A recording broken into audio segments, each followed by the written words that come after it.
फिर स्वर्ग पर एक बड़ा चिन्ह दिखाई दिया, अर्थात एक स्त्री जो सूर्य ओढ़े हुए थी और चांद उसके पांवों तले था और उसके सिर पर 12 तारों का मुकुट था। प्रकाशित वाक्य 12:1। और वह गर्भवती हुई और चिल्लाती थी, क्योंकि प्रसव की पीड़ा उसे लगी थी और वह बच्चा जनने की पीड़ा में थी। प्रकाशित वाक्य 12:2। और एक और चिन्ह स्वर्ग पर दिखाई दिया, और देखो, एक बड़ा लाल अजगर था जिसके 7 सिर और 10 सींग थे और उसके सिरों पर 7 राजमुकुट थे। प्रकाशित वाक्य 12:3। और उसकी पूंछ ने आकाश के तारों की 1/3 को खींचकर पृथ्वी पर डाल दिया, और वह अजगर उस स्त्री से सामने जो जच्चा थी खड़ा हुआ कि जब वह बच्चा जने तो उसके बच्चे को निगल जाए। प्रकाशित वाक्य 12:4। और वह बेटा जनी जो लोहे का दंड लिए हुए सब जातियों पर राज्य करने पर था, और उसका बच्चा एकाएक परमेश्वर के पास और उसके सिंहासन के पास उठाकर पहुंचा दिया गया। प्रकाशित वाक्य 12:5। और वह स्त्री उस जंगल को भाग गई जहां परमेश्वर की ओर से उसके लिए एक जगह तैयार की गई थी कि वहां वह 1260 दिन तक पाली जाए। प्रकाशित वाक्य 12:6। फिर स्वर्ग पर लड़ाई हुई, मीकाएल और उसके स्वर्गदूत अजगर से लड़ने को निकले और अजगर और उसके दूत उससे लड़े। प्रकाशित वाक्य 12:7। परंतु प्रबल न हुए और स्वर्ग में उनके लिए फिर जगह न रही।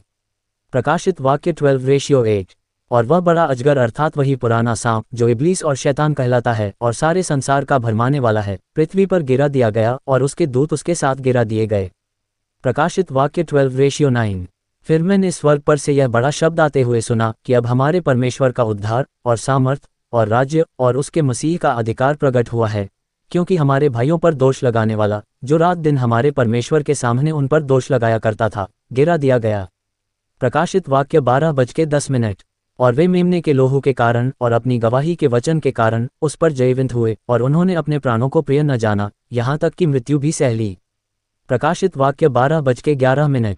इस कारण, हे स्वर्गों और उनमें के रहने वालों मगन हो, हे पृथ्वी और समुद्र तुम पर हाय, क्योंकि शैतान बड़े क्रोध के साथ तुम्हारे पास उतर आया है, क्योंकि जानता है कि उसका थोड़ा ही समय और बाकी है। प्रकाशित वाक्य 12:12। और जब अजगर ने देखा कि मैं पृथ्वी पर गिरा दिया गया हूं, तो उस स्त्री को जो बेटा जनी थी सताया। प्रकाशित वाक्य 12:13।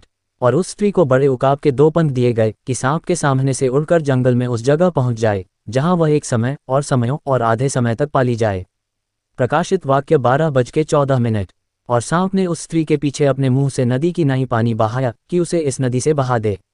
प्रकाशित वाक्य 12:15। परंतु पृथ्वी ने उस स्त्री की सहायता की और अपना मुंह खोलकर उस नदी को जो अजगर ने अपने मुंह से बहाई थी पी लिया। प्रकाशित वाक्य 12:16।